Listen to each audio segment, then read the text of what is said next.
I'm Corinne. I'm Thomas.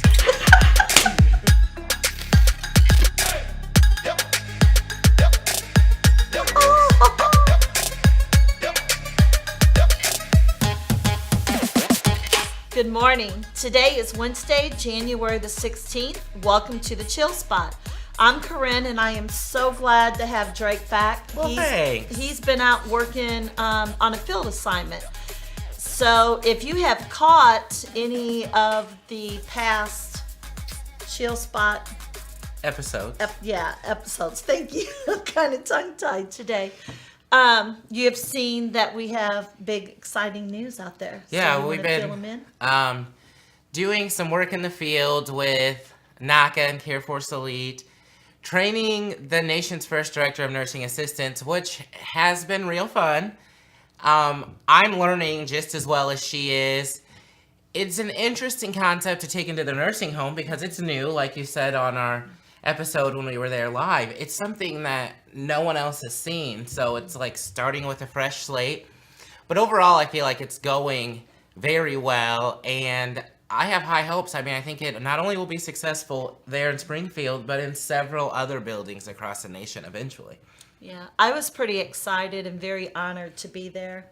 We were glad to have you. Yeah, to get a chance to interview her. She's an awesome person. Mm-hmm. It's exciting because I started in 1985. She started in 1983, I believe. Correct. She said. Correct. And we never could have imagined anything like this would have happened. So kudos to you. It awesome. Takes a team. It takes a team. It's awesome. Definitely a team effort to get it done. I do the field work, but it takes all of us to make that happen.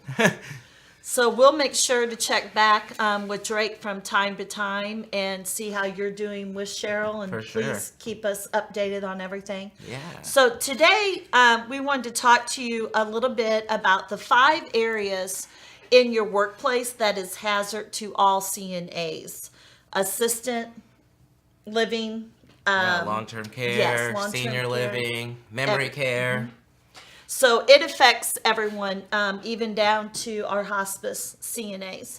So there was an individual study done by 2 people. One was Anne Marie Lee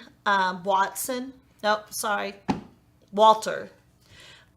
She's assistant professor at Duke University School of Nursing, and Dr. Bonnie Rogers, University of North Carolina, Gilding School of Global Public Health. And there's 5 areas, which it kind of surprised me when I was reading it. But the first one is physical. And it's extreme hot and cold exposure. Never hot in a building, is it? No.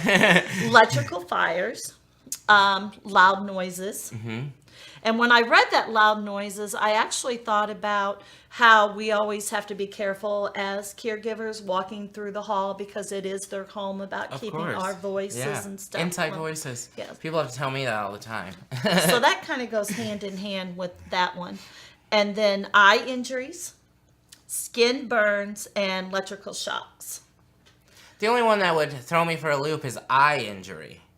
I could see the other ones, but an eye injury seems a little far, but I guess you just have to be cautious. Yeah. Protect your eyes, because you only get 2.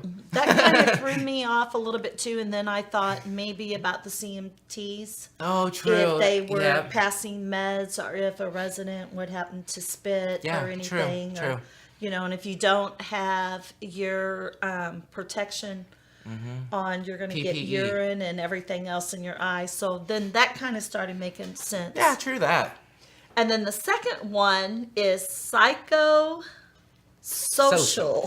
And I think these are the ones that about all caregivers probably face. I mean, this could be violence from a resident, a heavy workload, high stress levels. And these are ones that I don't like them, but I like to talk about them because these are per person. I mean, you are going to determine what your stress level is. Right. I myself try to not allow myself to get stressed. I mean, I might be in a stressful situation, but it's about how you're going to manage it, whether you're going to be stressed or not.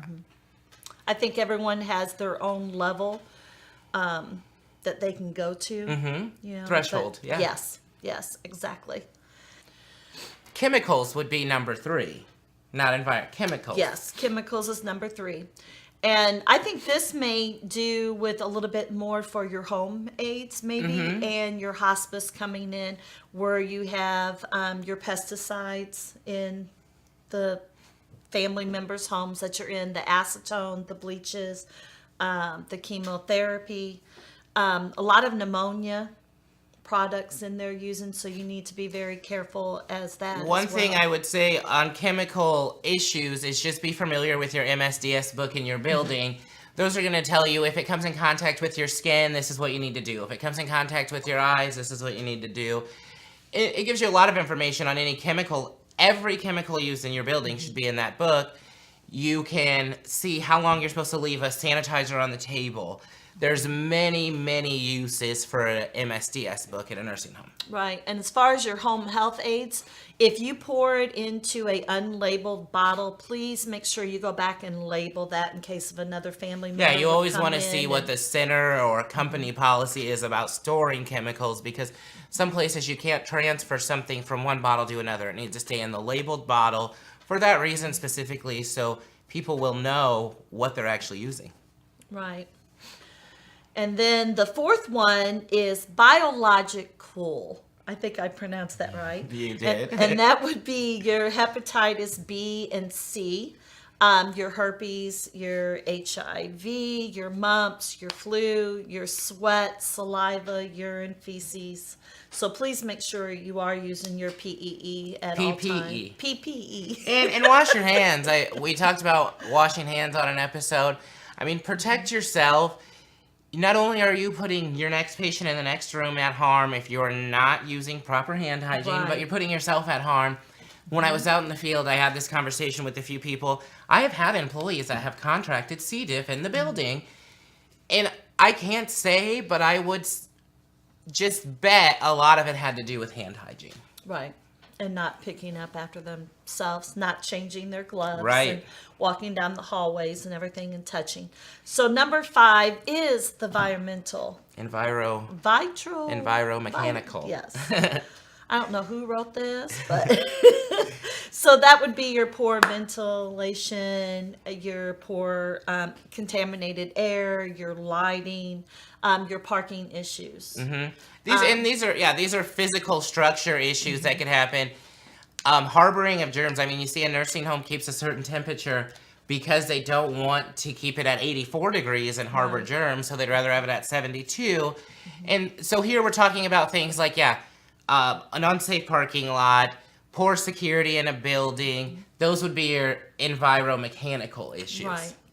And then violence, physical assault from your residents, your family members, your coworkers. And lately there's been a lot of exes coming in, and so please be aware of everything, your whole environment around you.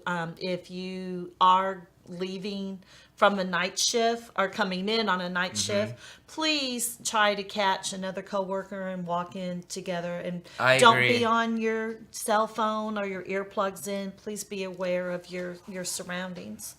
And for more information on what we just talked about, you can go to www.ncbi.nlm.gov.